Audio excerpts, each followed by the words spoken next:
Meus irmãos, minhas irmãs, muita paz a todos. É um prazer imenso estar aqui mais uma vez. E o convite inicial é para que nós desliguemos o pensamento com aquilo que ficou lá fora, para que possamos nos deixar envolver pela espiritualidade presente, que nos ajuda, que nos socorre, que traz para nós o bálsamo que precisamos para enfrentarmos com resignação as provas que nos visitam. Então, nesse local, nesse ambiente, nessa hora, espíritos abençoados aqui se encontram para nos ajudar. Nos ajudar porque eles nos amam profundamente. Só querem o nosso bem. E estão aqui, em nome da bondade divina, para sussurrar em nossos ouvidos. Não desista. Persevere. Deus é conosco. Esse é o recado inicial para essa noite, onde nós vamos trazer um assunto muito interessante, porque traz um ingrediente novo para entendermos uma das maiores tragédias que acontecem ainda hoje no nosso mundo, que é a dependência, seja química, seja através das telas. Nós sofremos e muitos dos nossos sofrem, às vezes silenciosamente, com esse tipo de dependência. Vale a pena ressaltar que na minha última estada aqui no Rio Grande do Sul, que eu já frequento há 25 anos o estado, em média 3 vezes ao ano, nesse ano serão 8 vezes, né? Eu estou quase um cariúcho, né? E eu, da última vez, eu não sei se foi o João que me deu, aonde que eu ganhei um trabalho realizado pelo Ministério Público do Rio Grande do Sul sobre a dependência das telas, sobre uma situação gravíssima que acontece não só aqui, mas no mundo inteiro, das crianças nossas, os jovens e até nós, dependermos das telas e termos um verdadeiro vício nas telas. E hoje a gente percebe que os livros estão sendo deixados de lado e a tela está viciando. E muitas vezes envoltos em mentiras. Às vezes a criança, o jovem não tem uma percepção para diferenciar uma notícia que é verdadeira ou falsa, e com isso vive envolvido numa ansiedade que não tem tamanho. Então, eu queria iniciar parabenizando o Ministério Público do Rio Grande do Sul por esse trabalho, e que com certeza vai ser repetido em todo o país, porque é direcionado aos pais, às escolas, para que logo após a Lei 10.500 de 2025, que regulamenta o não uso das telas nas escolas, isso vai dar um salto de qualidade na vida de nossas crianças, de nossos adolescentes. Feito esse preâmbulo, vamos lembrar que, apesar de não ter nenhum título de psiquiatria ou de psicologia, e sim de estudante da doutrina espírita, vamos dar um enfoque direcionado para a obsessão que instala e que mantém a escravidão da dependência. Por que uma escravidão? Se você não consegue ficar um dia sem, é uma escravidão.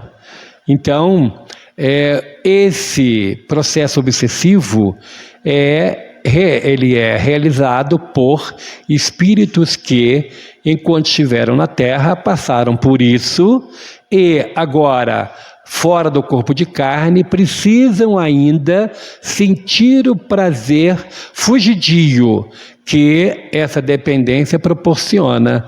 Então, eles se associam num processo, a palavra é forte, mas é a verdadeira, de vampirismo junto ao encarnado para instalar ou para manter um quadro de dependência. Então, no aspecto da dependência é que nós vamos analisar esse assunto, e que vai não só da dependência química, assim como também da dependência dos jogos eletrônicos, que ainda exerce um lobby muito grande e que não conseguimos ainda regulamentar. E, infelizmente, crianças que têm acesso ao celular, têm acesso à internet, estão se comprometendo com jogos eletrônicos. E isso traz transtornos terríveis. E isso nós vamos também fazer uma análise sobre a ótica, repito, espírita. E a doutrina espírita tem uma contribuição valiosa quando o assunto é obsessão espiritual.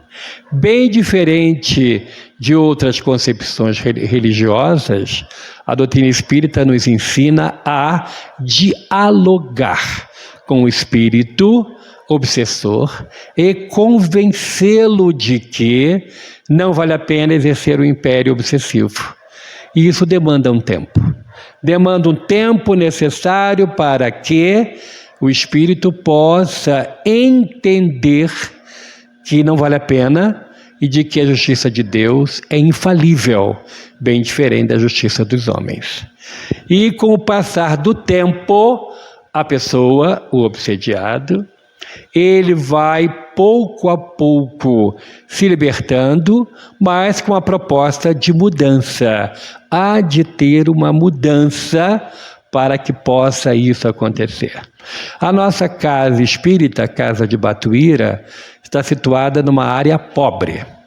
Uma área bem pobre no município de São Gonçalo, que é o segundo maior município do estado do Rio de Janeiro, em número de habitantes, só superado pela capital, que é a cidade do Rio de Janeiro.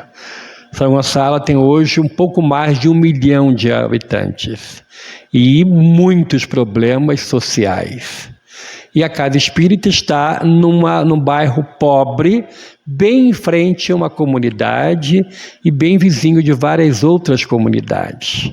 Lá nós, apesar dessa situação geográfica que não permite um acesso rápido, nós temos já com 39 anos de serviço prestado, vai completar agora em 1º de maio, nós temos uma referência na desobsessão. Então, temos um trabalho desobsessivo que faz com que pessoas de outros bairros, até de outras cidades, nos procurem. Isso não é para nos gabar, é sim para transmitir para vocês a responsabilidade que recai sobre os nossos ombros. Porque muitas criaturas em situação deplorável vão pedir ajuda espiritual à nossa casa. E começamos a perceber durante um período que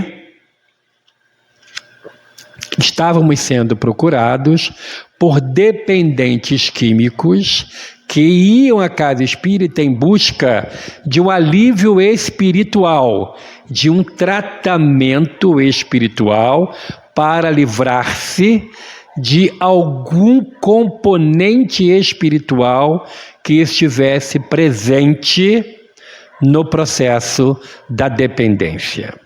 A pessoa chegava a essa conclusão, pois que muitas vezes os remédios prescritos pelos médicos não estavam sendo suficientes para frear o impulso à dependência. E aí nós percebemos que tínhamos que fazer uma capacitação. O trabalhador espírita deve estar sempre se capacitando. E diferente de um outro verbo que é muito utilizado, reciclar o conhecimento, não, reciclar é para lixo. O trabalhador espírita ele tem que sempre estudar, se capacitar.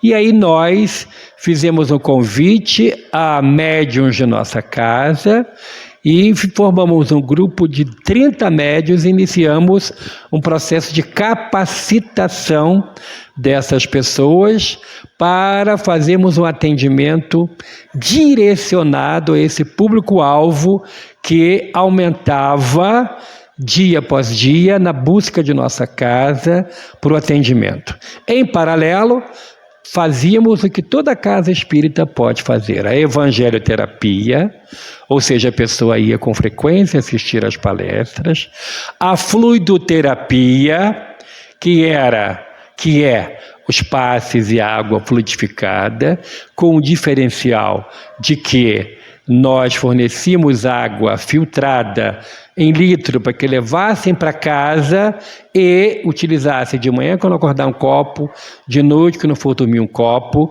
para manter naquela água que eles estivessem consumindo essa ligação fluídica com a casa.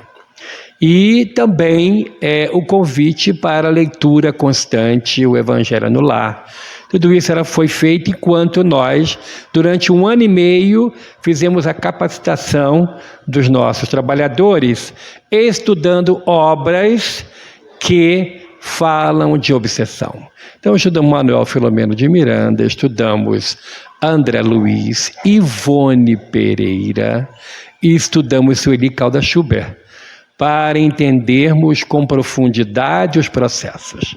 Quando estudamos a obra Memórias de um Suicida, da Dona Ivone do Amaral Pereira, nós tivemos a ideia de fazer com que os participantes do grupo de estudos fizessem a leitura em casa, que hoje está acessível pela internet, o livro, para quem não tem o livro, e nós lá iríamos acompanhar a radionovela que está disponível no YouTube, de Memória de um Suicida, e que teria um outro efeito. Por quê? A radionovela de Memórias de um Suicida, ela, no meu parecer, merece um prêmio por efeitos físicos. É uma maravilha essa questão de som, de barulhos, de sonoplastia. É um trabalho maravilhoso, além de ser fiel ao texto do livro. E na radionovela utiliza nos diálogos a língua portuguesa falada no Brasil. E no livro é a língua portuguesa falada em Portugal, o que traz muitas dificuldades para nós, que às vezes temos assim uma barreira com o modo com que o português em Portugal forma as frases, utiliza palavras que nós não utilizamos de ordinário. Até aqui, dentro do nosso Brasil, nós temos frases, colocações que são usadas em uma região e que não são usados em outra. Um exemplo, e que eu aqui, como já frequento há 25 anos o Estado, eu fico quieto e entendo, mas no início foi uma luta, né? Me alcança o açúcar. Eu pensei, eu tenho que levantar e sair correndo atrás do açúcar? Não, alcança o açúcar, me passa o açúcar. Para nós lá é me passa. Passar. Depois eu pensei, mas passar o açúcar? Fica pensando que você vai passar o açúcar em você? Não, então, ou seja, é o regionalismo da língua. Além de expressões idiomáticas que lá ninguém usa no Rio de Janeiro, ninguém fala bah, ninguém fala capaz, e capaz tem diversas entonações, 1001 utilidades mais do que o bombril, né? Então, tem a diferença. E de Portugal para cá, é algo assim, é impressionante a diferença da língua. Eu estive lá fazendo palestras, fiquei 16 dias fazendo palestras. Antes de ir, eu ouvi durante 2 meses uma rádio portuguesa, que agora pelo YouTube é facinho. Então, eu comecei a perceber como é que as entrevistas eram feitas na rádio e comecei a pegar algumas frases, algumas palavras para usar no meu vocabulário lá. e descobri que lá não se fala gerúndio, lá não se fala estou passando, estou a passar. Então eu digo algumas coisas completamente diferentes. E que você vai aprendendo, e aí depois de 16 dias fazendo palestras, foram 2 seminários e 22 palestras. No final, eu não sabia se falava português, francês, eu não sabia o que eu estava falando mais. Mas a senhora que me hospedou, que me levou, né, o Jefferson e a Eliviane de lá, ela falou assim, falaste muito bem a nossa língua. Né? Ou seja, a gente tem que dançar conforme a música. Então, quando a rádio novela você for ouvir no YouTube, você vai ouvir o Português do Brasil, vai ficar muito mais fácil. Só que do primeiro ao terceiro capítulo, você deve ouvir de dia, de manhã cedo, com o sol. Por quê?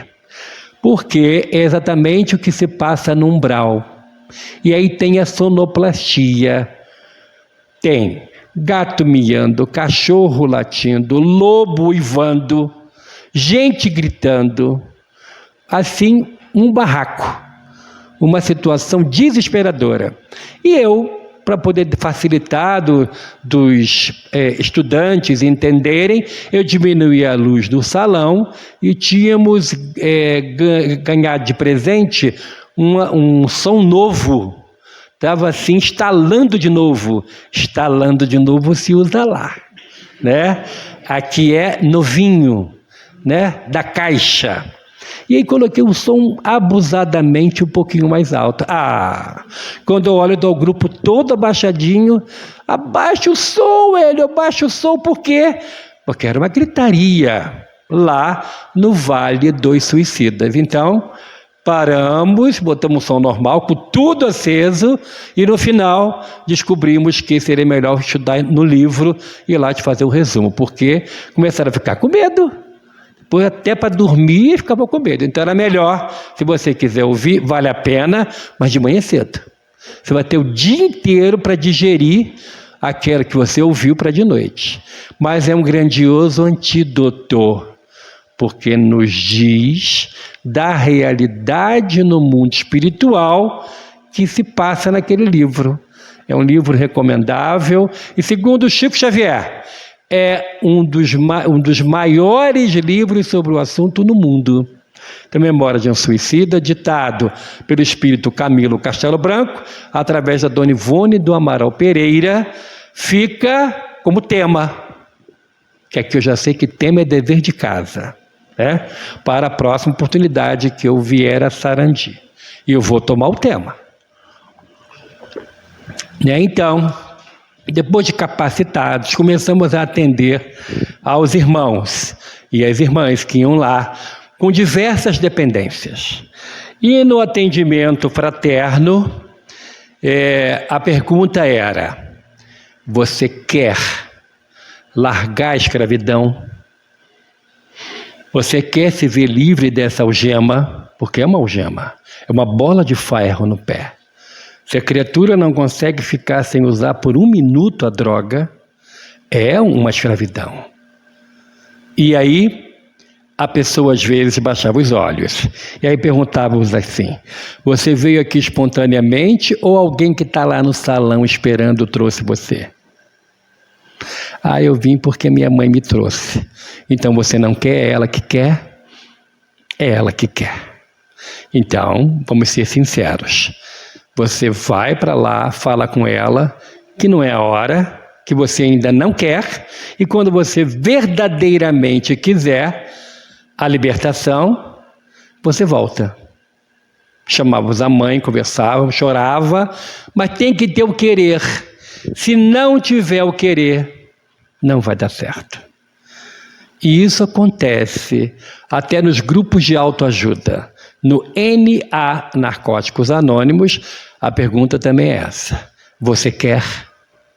No Alcoólatras Anônimos, no AA, também se pergunta.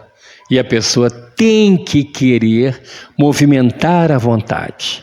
Então, quando a pessoa quer, eles falavam, eu quero. Aí nós dizíamos, tá fraco, fala forte. Tá tudo fechado, você pode falar mais alto. Eu quero. Tá fraco. Fala mais alto. Eu quero. Quando você fala eu quero de verdade, o céu se movimenta a seu favor. A espiritualidade vem em seu socorro porque você manifestou a sua vontade. Era o que acontecia quando Jesus perguntava às pessoas doentes que iam a ele. O que você quer? Eu quero a cura. É isso que tu queres? E o doente dizia, sim, eu quero. E Jesus respondia o quê? Se tu queres, eu quero ser curado. Assim que acontecia. Então tem que movimentar a usina do querer. E aí tem alguns casos, já como eu não vou falar o nome, em respeito à Lei Geral de Proteção de Dados, né, professor? Nós vamos dizer de alguns casos que nós atendemos lá, aonde a pessoa, quando seguiu o tratamento rigorosamente, movimentando o seu querer, indo ao médico, tomando o remédio que o psiquiatra recomendou, indo à psicóloga, porque o tratamento espiritual não libera o paciente de ter o tratamento médico, ter o tratamento psicológico. É tudo em paralelo. E quando o psiquiatra perceber que a criatura melhorou verdadeiramente, ele vai, pouco a pouco, retirando a medicação. Então, temos um exemplo, por acaso, de um jovem de classe média alta que tinha um sério problema com a droga. Ele trabalhava em um shopping bem perto da casa espírita e que de carro dá 5 minutos, muito próximo. E ele, cansado já daquela vida que ele levava, uma funcionária da loja em que ele era gerente e falou para ele, tem uma casa espírita aqui perto e que pode te dar uma ajuda. Ele, como é gerente, ele tinha 2 horas de almoço, né? E ele, como tinha muito dinheiro, ele usava o artifício do disque drogas. Pagava 3 vezes mais, mas ia como se fosse uma entrega de pizza, uma entrega de lanche. E, na verdade, era a droga que estava ali. E ele utilizava a droga assim, né? E ele foi à nossa casa e chorou. E disse que queria, porque não estava aguentando mais aquele tipo de vida. Queria libertação. Como ele tinha 2 horas livres, além do tratamento de ir à casa espírita 2 vezes por semana para tomar os passes, da evangelioterapia, assistir às reuniões, de fazer o culto do evangelho no lar, nas 2 vezes que ele vai à casa espírita tomar o passe, de levar a garrafa de água para beber a água em casa. A ele foi oferecido, porque ele tinha tempo livre, a laborterapia. E o que é a laborterapia? Terapia pelo trabalho. Como a nossa casa espírita é uma casa assistencial, temos um trabalho com crianças que vivem abaixo da linha da miséria. De segunda a sexta, 120 crianças ficam conosco, de 8 da manhã às 4 da tarde, fazem 3 refeições. Não temos nenhuma verba pública. As crianças, o trabalho todo é com base na caridade alheia. E nos livros que a gente vende, como vocês viram ali atrás, quando a gente vem em tarefa doutrinária, nós temos muito trabalho lá. E temos vagas para voluntários. Nesse caso, seria uma laborterapia, e para ele, como ele teria vaga horário do almoço, seria a vaga na pia-terapia. A terapia da pia, né? Lavar pratos, lavar louça. Mas ele era classe média alta, ele falou assim, ô seu Hélio, eu nunca lavei um copo. Lá em casa tem 4 empregadas, nunca lavei um copo. Muito fácil. Abre a torneira devagar, porque a água do mundo está acabando. Para os meus filhos eu sempre disse isso. Devagar com o chuveiro, a água do mundo está acabando. Até hoje, eles sabem disso. Cresceram, já são adultos, mas usam água com parcimônia, né? Agora, eu falei para ele, abre a torneira pouquinho, põe o copo, a esponja, detergente e coloca ali embaixo. E a mágica vai ser feita. Você passa a esponja, joga a água e depois coloca o copo com cuidado, que aqui não pode quebrar nada. Não se quebra nada, porque não temos condições de estar tendo reposição. E aí, ele, como tinha tempo livre, 2 vezes por semana primeiro, depois assinou o termo de voluntário, 3 vezes por semana ia à casa espírita. 3 vezes por semana, na hora do almoço, entre 1 e 2 horas, ele estava lá para lavar. Depois da 3ª semana, ele me liga e fala assim, ô seu Hélio, eu queria dizer uma coisa para o senhor. Eu estou me sentindo muito bem com o tratamento. Teve um dia em que me pediram para deixar um pouquinho a pia e ajudar a dar comida na boca das crianças pequeninas, porque faltou uma pessoa. E aí eu fui dar comida na boca das criancinhas de 2 aninhos. Não sou pai, não sou tio, nunca fiz isso. E as crianças, quando me veem, me chamam de tio, me jogam no chão, me abraçam, me beijam.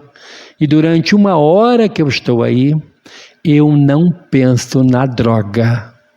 1 hora. Então ele disse que ali iniciou o processo de libertação dele. Ele começou a entender que ele merecia a libertação e começou o tratamento do caminho para se livrar das algemas. Nesse meio tempo, espíritos que se vincularam a ele e que usavam a droga junto a ele, eram atendidos nas reuniões de intercâmbio espiritual. E se comunicavam, eram atendidos, orientados. Ao cabo de 3 meses, ele me chamou depois de uma reunião. Lá, a nossa casa espírita é pequena, o terreno é todo plano, e do lado do salão tem uma mangueira. É uma das árvores que não tem por aqui. Quase não vejo, né? Mas tem uma mangueira que dá muita manga. Então ele me chamou, quando alguém quer falar comigo assim, no escondidinho, é atrás da mangueira. E ele falou assim para mim, eu estou aqui há 3 meses, eu quero dizer ao senhor o seguinte, há 1 semana que eu estou limpo. Há 1 semana que eu não consigo mais usar. Eu estou me sentindo muito bem. E eu abracei ele e disse, louvado seja Deus. Continua assim, meu filho, porque a libertação é para quem quer. E aí ele continuou, e hoje é uma pessoa completamente livre, porque movimentou o seu querer. E ao psiquiatra, o remédio, a psicóloga e a casa espírita. Os espíritos foram atendidos e socorridos e orientados. Em nossa casa também, aliamos para o paciente que quisesse o tratamento do receituário mediúnico. Temos um querido benfeitor, que nós vamos falar sobre ele aqui de um livro, chamado Dr. Guilherme Marchi, que é um médico homeopata, o primeiro médico homeopata de Niterói, a cidade onde eu nasci, do lado da cidade onde está a nossa casa espírita, que é São Gonçalo, mas diferente daqui, lá não tem mais espaço de área rural entre uma cidade e outra. De Niterói para São Gonçalo, né, meu irmão? É tudo ligado. A cidade na região metropolitana tem uma rua que divide. Ou no meio da rua é uma cidade, no outro lado é outra cidade. É tudo muito densamente povoado, diferente do interior gaúcho, onde tem muita área ainda para ser povoada, né? Então, temos esse trabalho do receituário mediúnico para a pessoa que quer. Então, às vezes, o paciente pede e o benfeitor espiritual, o Dr. Guilherme Marchi, receita um remédio homeopático para ajudar no perispírito porque o remédio homeopático atua no perispírito, que é o nosso corpo espiritual, para ajudar a pessoa a ter a vontade direcionada para a libertação. E uma jovem viciada, com uma dependência química ao álcool, ela foi à casa. Queria muito parar, porque já estava fazendo muita vergonha já. Bebia de fazer vergonha, de ficar nua na rua, de chamar para briga as pessoas. Ficava completamente transtornada por causa do álcool.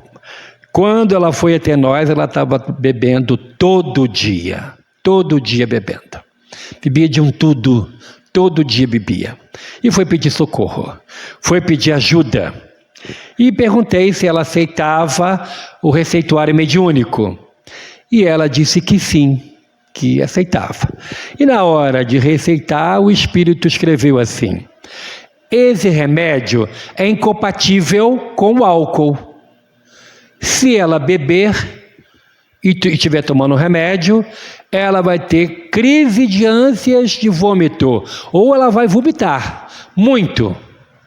E na hora de dar receita, transmitir o recado do espírito médico: olha, esse remédio é para te ajudar nesse processo que você falou que você quer parar. Mas o médico espírito disse: se você estiver tomando remédio, não pode beber. Se você estiver bebendo, não pode tomar o remédio. Ah, eu não quero beber mais. Então tá. Ela era do interior, vivia em Niterói, onde tem uma universidade federal enorme, a Universidade Federal Fluminense. E muitas pessoas do interior, pelo Enem, conseguem ir para lá. Tem vários cursos, dezenas de cursos, e muitos vão morar com parentes que moram em Niterói, ou na cidade vizinha, onde eu moro, São Gonçalo, e vão estudar lá. Ela morava com a avó em Niterói. A avó acompanhava a situação dela chegar vergonhosamente alcoolizada em casa, o porteiro tinha que levar ela até em casa, chegava bêbada na portaria, e aí ela parou durante 2 semanas, indo à casa espírita 2 vezes por semana, tomando passe, mas na 3ª semana, tomando o remédio, ela bebeu. Foi para casa e começou a passar mal. Não bebeu de cair, bebeu. Lembrou, parou no primeiro copo. Mas chegou em casa, começou a passar mal. Começou a passar mal, e pediu para a avó: liga para seu Hélio, pede ajuda. Só que a avó, protestante, não sabia que ela ia numa casa espírita. Protestante raiz, aquela bem assim: minha filha, você tem que ir lá, né? E ela pensando que a neta era também. Aí ela ligou: eu sou fulana. Quem é fulana? Eu sou a avó de uma moça que vai na sua igreja. Não é o senhor que é o pastor Hélio? Já entendi, já estou entendendo, já lembrei quem é. Sim, o que houve? Ela está aqui passando mal. Está passando mal? O que ela tem? Ela está vomitando muito. E ela pediu para me ligar para o senhor. Pergunta se ela bebeu. Ela bebeu? Será que ela voltou a beber? Filhinha, você bebeu? Você bebeu, né? E pergunta a ela o que o médico falou. O que o médico falou? Eu não posso beber. Bom, conclusão. Ela voltou ao remédio e parou de beber. Que o remédio ajudou, mas se ela parasse, se ela voltou, era incompatível. Deu força para que ela parasse. Hoje, completamente livre do álcool, ela está trabalhando com a avó lá numa igreja protestante, tradicional, raiz, de Niterói, e trabalha com pessoas em situação de rua, fazendo distribuição de comida para essas pessoas. Então, há um momento em que existe a mudança, há um momento em que a pessoa pede socorro, e há um momento em que Deus age em nossas vidas. O nosso Pai respeita o nosso livre-arbítrio. Se nós não quisermos a libertação, vamos continuar na escravidão. Mas se nós quisermos a libertação, a Casa Espírita tem meios e modos de ajudar no aspecto e no particular da obsessão. Durante o período de 1 ano e meio em que estávamos estudando o assunto, com aquele grupo de médiuns que eu falei, nas nossas reuniões mediúnicas, os benfeitores espirituais da casa ditaram mensagens nos orientando como fazer, nos orientando sobre esse público-alvo, nos orientando sobre a dependência química e essas orientações foram todas compiladas, juntadas nesse livro.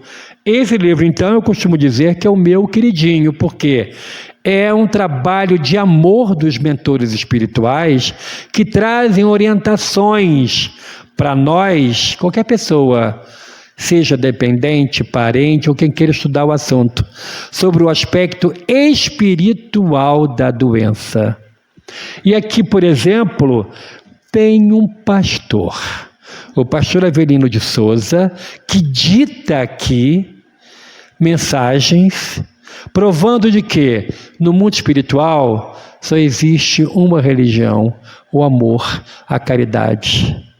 E se Deus é amor, não existe divisões no mundo espiritual. Todos nós trabalhamos exatamente juntos. E essas pessoas que passavam por esse drama tiveram apoio lá em nossa casa, exatamente com essa proposta. Primeiro, movimenta a vontade. E segundo, movimenta o trabalho, é o compromisso, é o querer.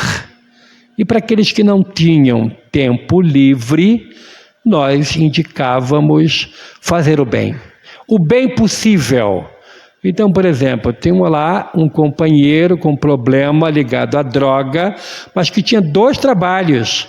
Trabalhava de dia e de noite até 11h30 da noite em um outro que era meio expediente. E como que ele poderia fazer o bem? Não era difícil. Na hora do almoço, ele poderia muito bem pagar um almoço para uma pessoa que não tinha o que comer. Poderia de manhã fazer um sanduíche, embrulhar, botar em um saquinho e no transporte, no caminho para o trabalho, o que não falta lá, diferente daqui, são pessoas que vivem em situação de rua. Passa do lado, bom dia, meu irmão. Está aqui o seu lanchinho. Deixava, não custa nada. Já evitar aquela criatura passar fome naquele dia. Então, fazer o bem que estiver ao nosso alcance. Um copo de água para quem tem sede é o bem que se faz. E aí a pessoa vai se envolver com o bem. E tudo é a mente, tudo é o pensamento. Manuel Filomeno de Miranda nos ensina que a obsessão começa pelo pensamento. Então, um pensamento mal direcionado faz com que a criatura se vincule a entidades que querem vê-lo mal. E o professor Allan Kardec pergunta em O Livro dos Espíritos qual o prazer que os espíritos obsessores têm em nos fazer o mal. E os espíritos superiores respondem ao professor Allan Kardec: o prazer de nos verem sofrer. A partir do momento em que nós não dermos guarida àquilo que eles nos sugestionam, eles desistem, mas ficam à espreita. Ao menor sinal nosso de queda, eles voltam e exercem o seu império. Então, a melhor desobsessão constante e preventiva é: fora da caridade não existe salvação. É pensar no próximo, é pensar em fazer o bem, é sempre estar pronto a ajudar alguém. Nesse trabalho grandioso que nós realizamos lá em nossa casa, nós temos diversas famílias que foram completamente destruídas pelo álcool. E algumas pessoas vivem à beira-mar. Lá, diferente daqui, como lá é uma cidade que é no litoral, temos comunidades que vivem em palafitas. São casinhas que são construídas na região do mangue, né? A região tem lama e ali eles constroem casinhas. Quando a maré enche, muitas casas são invadidas pela água e eles convivem com essa tragédia de ter a água do mar dentro da sua casa. E tudo imundo também, né? E aquelas que, durante chuva forte, quando está chovendo muito e a maré está alta, existe a água da chuva com a água do mar e aí as palafitas ficam submersas. Muitos perdem tudo. Teve uma família cujo pai, de 5, era alcoólatra, batia na mulher todo dia e ela foi pedir ajuda. Em nossa casa, nós albergamos a família, capacitamos ela para o mercado de trabalho e as crianças ficaram conosco.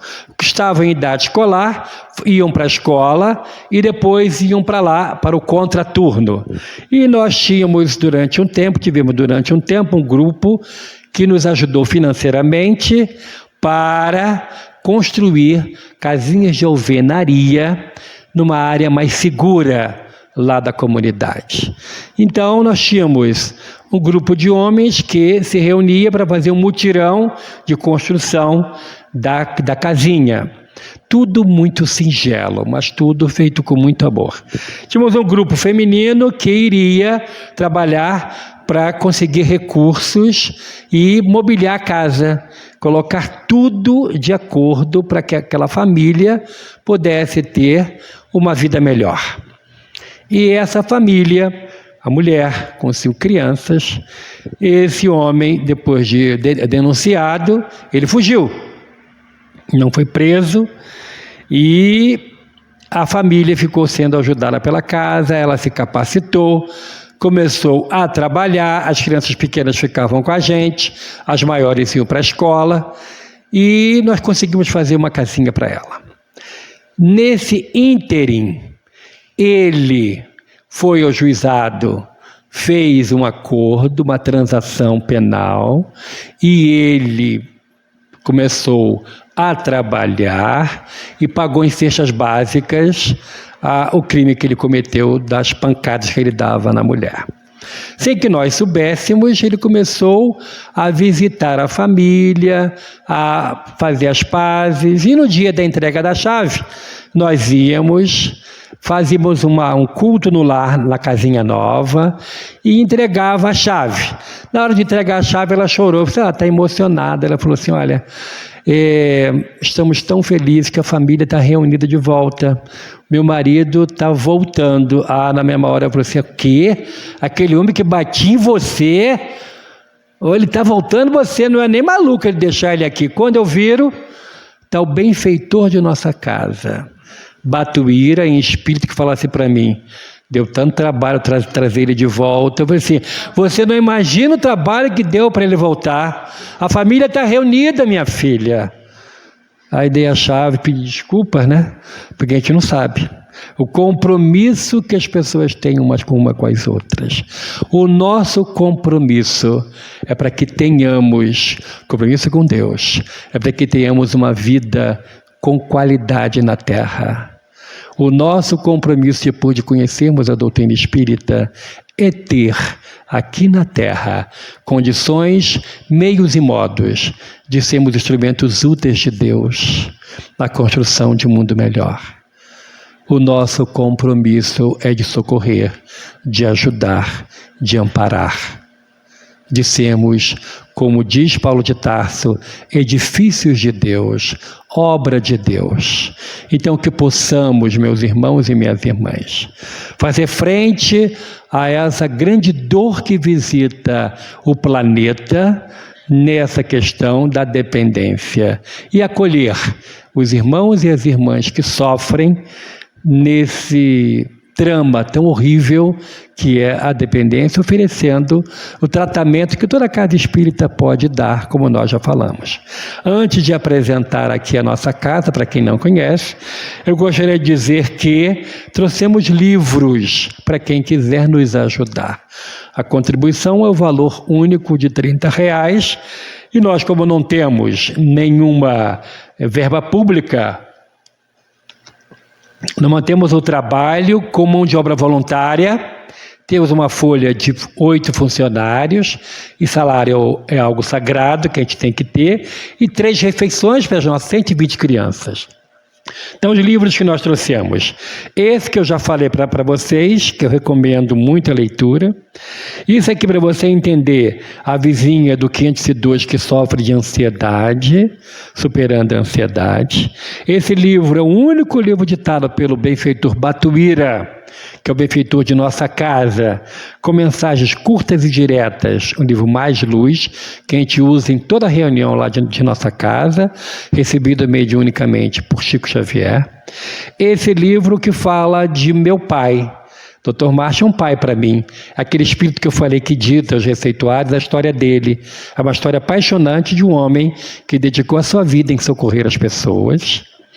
Esse livro infantil que fala da inclusão de crianças com necessidades especiais. João, com a felicidade de ter ganho uma prótese de uma perna. E esse livro também infantil que fala sobre a formação de família por adoção. Filhos adotados são exatamente iguais aos outros filhos biológicos. O compromisso espiritual é o mesmo. Eu rogo a Deus que abençoe a sua vida, que abençoe a sua família, abençoe o seu lar, que abençoe essa casa que recebe a tantos com muito carinho, apresentando a doutrina espírita que liberta. Eu peço a Deus que nos dê forças hoje e sempre. Muito obrigado, muita paz a todos.